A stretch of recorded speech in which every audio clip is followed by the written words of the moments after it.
Sa tuwing may kalamidad, hindi lamang kabuhayan ang naapektuhan. Nariyan din ang takot at trauma ng mga residente. Kaya patuloy na naghahatid ng tulong at pag-asa ang Operation Bayanihan ng GMA Kapuso Foundation. Nagtungo tayo sa mga nasalanta ng Bagyong Tino sa Palawan at binalikan ang mga apektado ng lindol sa Cebu. Tinaguri ang cashew capital of the Philippines, ang Palawan. Subalit matapos ang hagupit ng Bagyong Tino, marami sa mga puno ng kasoy ang nagsitubahan kabilang ang taniman ni Benjamin mula El Nido. Liliit po kita. Ewan kung paabot ito ng mga 5,000. Hintay po tayo ng mga 3 years bago pa lumapakinabahan ulit ng marami. Puno naman ng mangga ang naging takbuhan ni Nilda at ng kanyang asawa sa lampas taong baha sa barangay Katabangan sa bayan ng Taytay. Halos 4 na oras daw silang nanatili sa puno kasama ang iba pa nilang kapitbahay. Nag-aagawan pa kami dyan sa lubid para lang kami makatulay dyan. Malakas na talaga ang agos niya. Malaking pasalamat din namin, ma'am, na nabuhay kami. Sa Cebu, nanunumbalik pa rin ang takot ni Maricel sa naranasang 6.9 na lindol. Muntik na raw kasing mabagsakan ng pader ang kanyang bunsong anak matapos mawasak ang bahay ng kanyang ina. Trauma na trauma po ako hanggang ngayon kasi po buhay ng anak ko ang nakataya doon.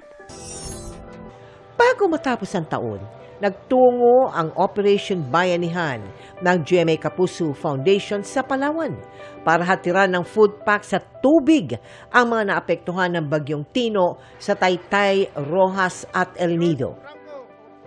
Namahagi rin tayo ng food packs, hygiene kit at emergency kits sa Barangay Dalingding Sur sa Medellin, Cebu para naman sa mga naapektuhan ng lindol. Sa kabuuan, mahigit 12,500 na individual ang ating natulungan.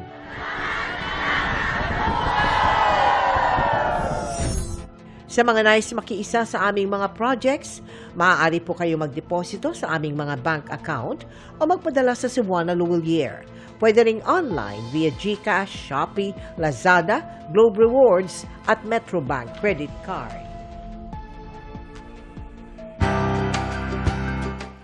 Samantala, mga kapuso, nag-donate ng 2 milyong piso ang Philippine Stock Exchange Incorporated o PSE at ang Philippine Dealing System Holding Corporation and Subsidiaries o PDS Group sa GMA Kapuso Foundation.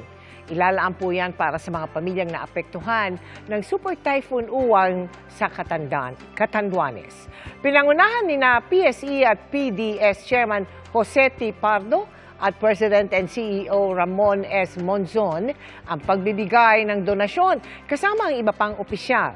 Tinanggap yan ng GMA Kapuso Foundation Executive Vice President at COO Ricky Escudero Katibog. Sa tulong na ito, layo natin na maghatid ng pag-asa at kaunting ginhawa sa mga taga-Catanduanes sa pamagitan ng ating Silong Kapuso Project.